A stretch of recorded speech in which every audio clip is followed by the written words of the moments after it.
Dinumog ng napakaraming fans ang JM Fiang. Kahit saan sila magpunta, halos lahat naka-yellow. Iba ang hatak ng JM Fiang sa kanilang mga fans. Pwede na din silang mag-solo. Sinakop na nila halos kalahati ng venue, kaya ang nangyari parang nagkaroon sila ng sariling event kahit na kasama ang ibang ex-housemates.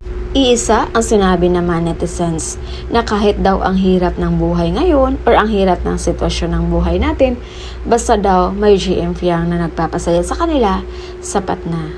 Kaya napatanong ang ilan, ano nga ba ang rason kung bakit minahal ng sobra ng taong bayan ang JM Fiang?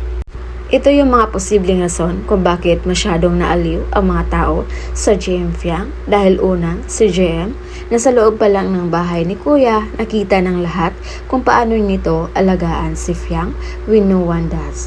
Pangalawa, si JM, ang hindi nang judge kay Fiang sa kabila ng issue nito na clingy or sabi nila, babaeng para sa lahat.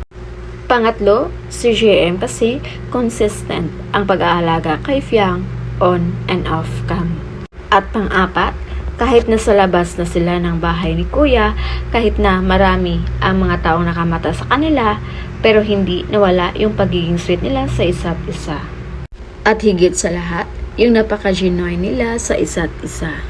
Pinakita nila sa lahat na clingy man sila sa loob ng bahay ni Kuya, ganun din sila sa labas kahit na walang kamera.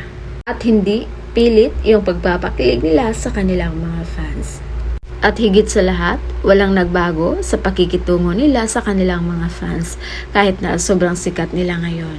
Dahil kung gaano sila minahal ng kanilang mga fans, ganyan din yung pagmamahal na pinakita nila sa kanilang mga fans. Kaya sobrang solido yung natanggap nilang suporta galing sa mga tao. Am I really there?